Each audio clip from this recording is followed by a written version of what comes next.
was a love affair sealed over 3 consecutive summers.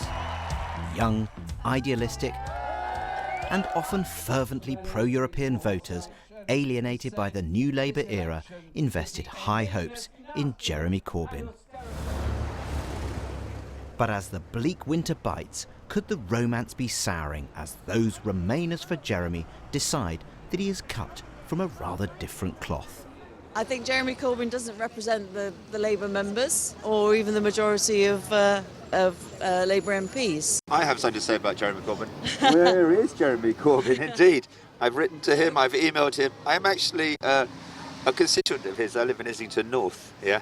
And I have written to him and I have said I'm leaving the party. I became a Labour member because I've always voted Labour, but I have got issues the way he thinks about Brexit. I think he really needs to make a difficult choice, which is to listen to the people and to think about what's best for the country. And has Jeremy Corbyn let down supporters like you? Yes, he has. And Leave supporters sense they have a soulmate who did, after all, vote out in the 1975 EEC referendum. He's a Bennite, and his economic policies require him to be out of the European Union. Theresa May is normally the focus of ire on both sides at these rallies, but attention is now turning to Jeremy Corbyn because Labour votes could be decisive in shaping the nature of Brexit. Today, the Labour leader spoke of delivering a sensible Brexit after a general election. If his election ploy fails, there is disappointment for his summer fans. No great rush to the next stage of party policy, a second referendum. If a general election cannot be secured, and we'll try, then we'll keep all options on the table, including the option of campaigning for a public vote. But an election must be and is the priority. Jeremy Corbyn's equivocal stance puts him at odds with Labour members. 72% think he should support another referendum. One admirer on the Remain side hasn't abandoned hope of Jeremy Corbyn endorsing a second referendum. I think Jeremy Corbyn has spent a lifetime being a complete Democrat and going for internal party democracy. So I trust that he is not going to renege on that now. All those years when he was in the wilderness, he was saying it should be the members that decide policy, not some leader from the top preordaining it and cascading it down. A Labour MP who resigned from the shadow cabinet in the wake of the Brexit referendum believes Jeremy Corbyn largely called it right. I served in the shadow cabinet during the EU referendum, and actually I have a slightly different take than many of my colleagues on Jeremy's position on Brexit. I think he was more persuasive to constituents in parts of the country like mine than most of my colleagues, because he's always been very honest that he sees problems with the European Union, and they do clearly as well. Most of them voted to leave, and so he was a much more persuasive voice in that referendum campaign, and when I was out on the trail with him, I very much felt that and saw how people responded to it. But an amendment on workers' rights supported by Lisa Nandy has been rejected by Jeremy Corbyn on the grounds that it does not go far enough. So Labour is deeply divided on Brexit. Jeremy Corbyn believes it cannot be stopped. But Labour Remainers, including some of his supporters, have other ideas. One told me Brexit could undo Jeremy's leadership. He's got to break with the Stalinist Eurosceptics who've always wanted out. The splits of today are a far cry from the warm summer which swept Jeremy Corbyn to the Labour leadership. As Brexit remakes the political landscape, is it too late to rekindle that atmosphere? Nick Watt, our political editor. Well, to discuss Labour's Brexit position, I'm joined by Brian Brivati, a historian specialising in the political history of the Labour Party, Alena Ivanova, a member of Momentum and a campaign organiser for Another Europe is Possible. She wants a second referendum. And by Labour MPs Chris Williamson and also by Gareth Snell. And we must say that for the second night in a row, we did ask for a member of the Labour shadow team to join us, but nobody was available. First of all, Chris Williamson joining us from Stoke. That line that Nick Watt was talking about, that basically Jeremy Corbyn needs to break with the Stalinist Eurosceptics, Is that the right analysis? Do you agree with that? Well, I'm joining you from Derby, Kirsty, not Stoke. It's Gareth that's from Stoke. Well, first of all, let me just pick Nick up on his interpretation of that poll. He slightly misrepresented it, I've got to say, because 84% of Labour Party members in that same poll actually support a general election. And let's remember also that the motion that was passed at the Labour Party conference unanimously, I believe, actually called for the party to reject any deal that didn't meet our 6 tests and then to seek a general election. And any talk about a possible vote was very much last in the order of priorities. And for the people's vote that we need, the only way, in my opinion, really to get through this impasse is to have a general election. Yes, but that is somewhere. It's the direction of travel, and basically, what Nick was saying was that actually it's a lack of clarity or actual understanding of where Jeremy Corbyn stands on Europe that is the heart of Labour's problem about defining their strategy.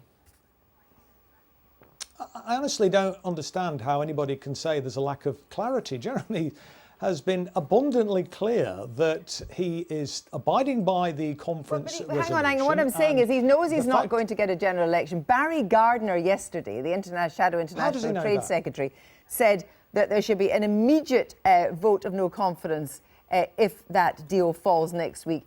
Jeremy Corbyn didn't say that today. In fact, he equivocated over when a vote of confidence should take place if the deal fell. It's not clear. Let me just bring in a Momentum supporter and also originally a Jeremy Corbyn supporter. In that film as well, it talked about the fact that Jeremy Corbyn has always made great play of listening to the members, listening to the grassroots, taking them as seriously, if not more seriously, than parliamentarians. Sure. Do you feel that's happening? Do you feel that you're getting that voice? I think that was the biggest attraction when it comes to Jeremy's bid for leader. I think that's the reason why so many people rallied to him. That's why Labour grew to the size that it is now. I think there are many people who recognise that the programme we're standing on, yes, of course, that addresses the needs of our communities, but it's more than that. It's about us members being in the driving seat. To you. And what The Economist is saying tonight in a piece, it is called Jeremy Corbyn's policy calculated equivocation. Does that strike you as what's happening now?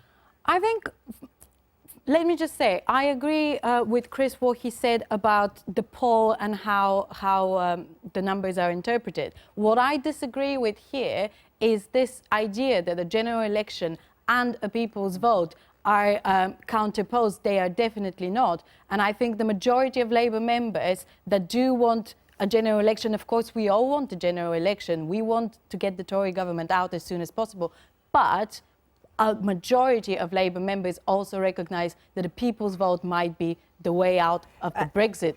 And if that's the case and the majority wants a people's vote, what do you think of Jeremy Corbyn's reticence to even to discuss it? I mean, we have Keir Starmer talking about it. Clearly, there's a lot of backbench MPs talking about it. But the fact that there is a definite divide and that Jeremy Corbyn will not countenance the idea at the moment of discussing, do you find that disappointing? I don't think he won't discuss it. I definitely see what Rupert Hag was talking about in that clip, that at the end of the day, people are hoping he will respect the democratic consensus in the Labour Party. However, I do think, and it's not just a problem with Jeremy, I think there is a problem with the Labour Party being seen to triangulate a bit too much. Triangulating a bit too much, Gareth Snell. I think the problem that we face as a Labour Party, and for what it's worth, I think Jeremy has captured where the party's frustration and trouble is. 2/3 of Labour MPs are in seats that voted leave. We cannot simply turn around to those seats and say we're going to have another vote straight away. Jeremy's right, a general election is a way forward. I'm not sure how likely that is to achieve. Yeah. So we have to think about what comes next. So it's about realpolitik, and it's about Labour defining its position, and presumably you feel that should come from the leadership. I think it should come from the leadership, but I also think it should come from the Labour Party in Parliament as a whole, which is why I put my name to amendments. It's why people like Hilary Benn and Yvette Cooper have been putting down amendments, and why we've been supporting the front bench amendments, because as a party in Parliament, we have a duty to try and make this work. But you, along with John Mann and Caroline Flint, have put your names to the amendment on workers' rights. Yep. So will you actually support that amendment on workers' rights if it means that there's more chance of the deal going through? Well, I shall support the amendment on workers' rights, but I've been very clear with the government that this is a step towards where they need to be. This does not mean I will vote for the motion on Tuesday, but it does start the conversation. Then you not vote for the amendment then? I mean, because presumably you're not going to do both. I mean, because there isn't a both. No, but the Prime Minister's deal will not pass Parliament on Tuesday. Categorically, that is the case. So this is about starting a conversation from Wednesday morning that says how do we get to that deal that we can support. But it's interesting because you might say, even that, Jeremy Corbyn has poo-pooed.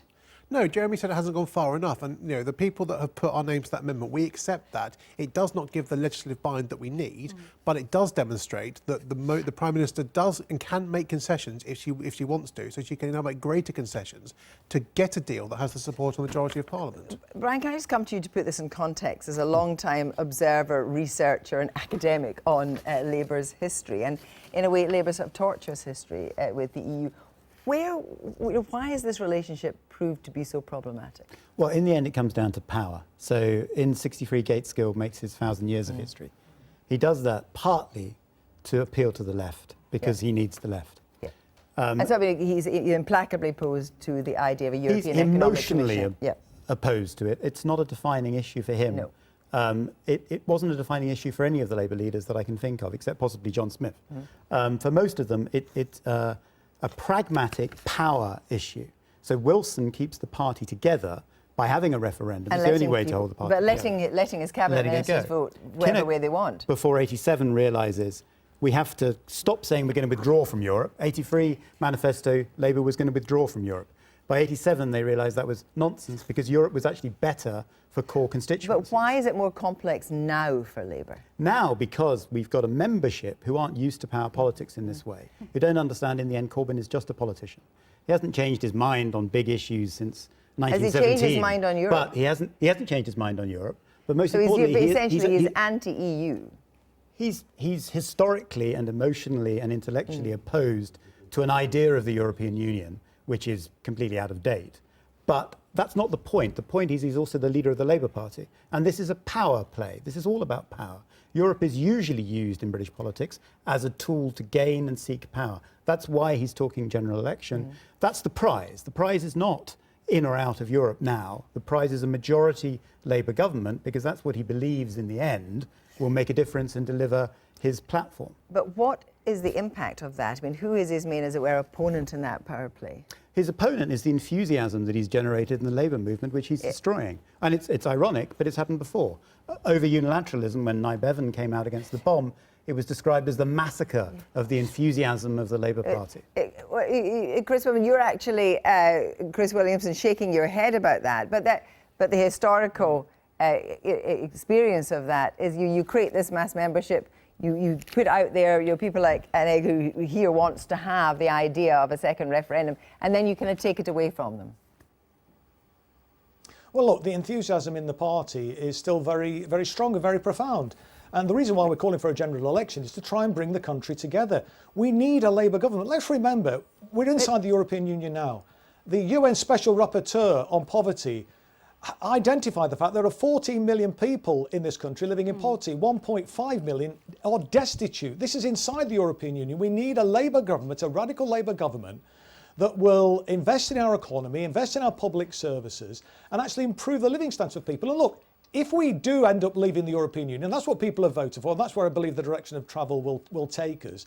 Even if the economy were to shrink a bit, but with an interventionist Labour government, we could address that shock with a fiscal stimulus. But even if the economy did shrink a bit, we are the 5th biggest economy in the world. The issue is about redistribution. That's the key. And it's only a radical Labour government under Jeremy Corbyn that will have a policy of redistribution, and that will lift the living standards of everybody, the 99% of the public in this country. Brian. But that's it. I mean, you said it exactly there.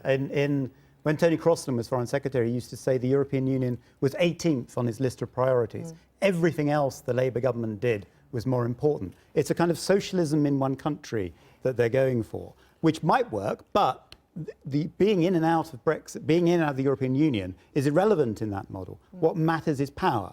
And in a way, he's right. Be in politics or don't be in politics. There's no point in being in politics and doing it badly. But now you have, Alena, I would say in the younger generation of Labour supporters and Momentum, you do have young people who are ideologically in favour, not just pragmatically or whatever, ideologically in favour of the European Union? I think this comes down not just to the political power play that Brian is outlining. I think for the majority of members, this is a fundamental value issue. And we're talking here not about a Labour-driven Brexit project, because it didn't start from Labour. It is not being led by Labour. The Brexit project we have now is a far-right project. It's an attack on the economy. It's about deregulation. And people like me associate, to an extent, this debate with, do you go for a deregulated, free market for all, bonfire of rights version, or do you go for international socialism? Gareth Snell, on the question of Jeremy Corbyn's leadership, could his leadership be undone by Brexit? I don't think so. I honestly don't. I think that the members in my own constituency party that support Jeremy still support him because they understand that there is a range of other issues that we need to address. I mean, on the point of international socialism versus deregulation, there is a lot in between that. And what we need to do, and what we need to do as a party, because if we're going to form the next Labour government, the radical Labour government, we need to win back the Stoke South, the Walsall North. We don't do that by saying, let's just constantly play around with procedural things in referendum. But Brian, we're in a situation where, if the deal falls next week, Labour may call for a vote of no confidence, well, Barry Gardiner would, anyway. They would not win it unless the DUP and other Tories defect. That's not going to be the position. There'll be 3 days, and then what happens to Labour then? Well, then I think they have to pursue. They've made their play now. They have to pursue it. They have to keep pushing it. And if that means a temporary dip in popularity internally, they'll take that. He will keep having to push to force a general election. That's his only real option now. If a Labour government is what this project is about, you can have one or the other. And the Labour government needs, I think, to deliver on Brexit, very sadly, personally, but that's what they need to deliver on. And that's how they can win a general election in the constituencies that you're talking about. Thank you.